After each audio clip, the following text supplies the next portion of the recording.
So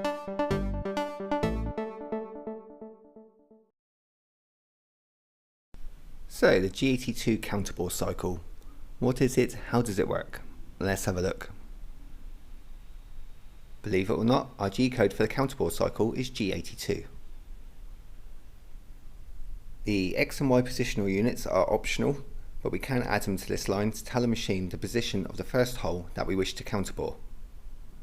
The Z defines the depth of our counterbore.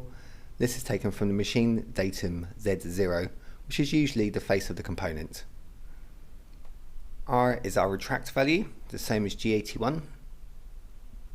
This is the distance the drill retracts to from the surface of the material after each drilled hole. Here is our P value. This is the time that the drill dwells at the bottom of the bore. It is this value that makes this different from a usual G81 drilling cycle, because a G81 drilling cycle doesn't allow for a dwell at the bottom of the drilled hole. When we're counter boring or counter sinking, it's usually advisable to add a dwell to increase surface finish and dimensional accuracy. And as usual, F defines our feed rate. Here is a quick example of how this looks within a program. On the can cycle line, we add a G82 to tell the machine that we're using a counterbore cycle with a dwell. Z minus 12mm defines our depth of each hole that we wish to drill.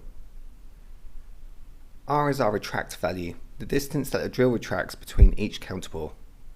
This distance is taken from the surface of the material in a plus direction. This value is what makes this a G82 and not a G81. This is our dwell value.